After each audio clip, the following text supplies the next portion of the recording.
There was a time decades ago when people argued that HIV did not cause AIDS. It was an argument that a lot of people believed was long past, but it's back. And the idea is being promoted by one of the most influential podcasters on the planet, Joe Rogan. Jonathan Jarry is with the McGill Office for Science and Society. Hi, Jonathan. Hi.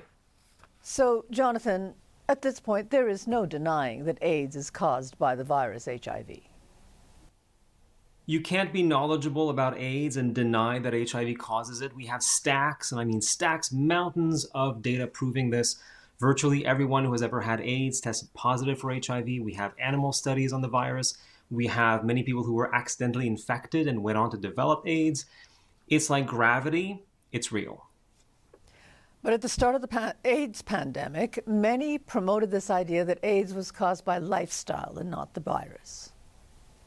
Yeah, this was really crystallized in 1987 by Peter Duesberg, who at the time was a respected cancer scientist who quickly became the biggest name in HIV-AIDS denialism, and he blamed everything but HIV as a cause of AIDS. He blamed the kind of sex that men were having with other men. He blamed poppers, which are recreational drugs commonly used in the gay community. He blamed what became known as the gay lifestyle. Now, these things have been looked at. They do not cause AIDS, but even when you debunk an idea, it never truly goes away.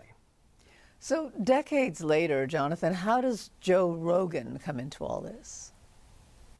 So Joe Rogan is the biggest podcaster in the world, possibly the richest. He has a much larger audience than the 6 o'clock news on major TV channels in the United States, and he is an HIV-AIDS denier. Last November, he had on as his guest Gavin DeBecker, who is a security specialist to the stars, and he talked about how HIV does not cause AIDS for 2.5 hours.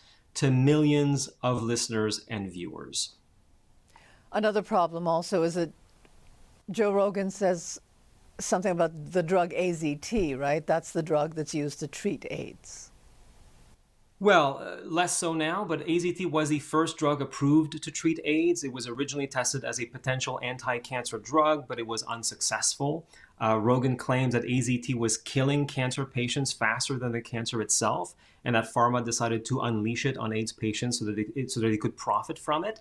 I found zero evidence that AZT ever left the lab prior to AIDS, and I tracked down where this myth comes from, and it's one HIV denier's book referencing another HIV denier's book. The claim is just repeated without any evidence, and the specific book that landed on Rogan's radar is Robert F. Kennedy Jr.'s The Real Anthony Fauci.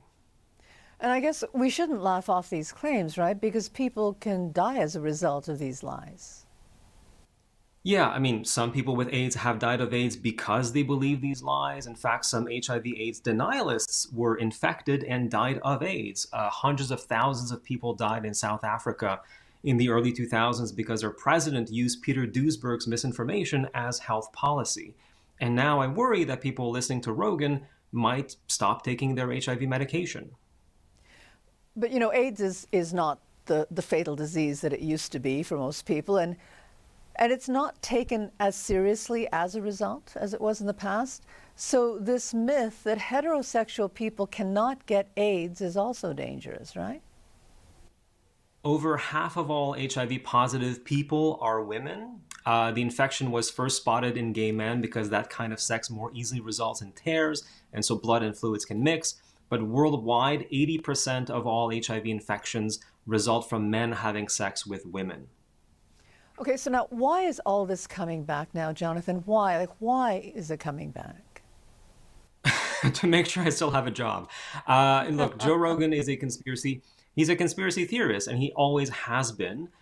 This kind of narrative is seductive for a lot of people, especially those who distrust institutions, people who like a good black and white story, and people who are cynical. And social media, unfortunately, rewards messaging that makes people angry and disgusted. It's a sad state of affairs. Okay. Thank you very much for this, Jonathan. Thanks for having me.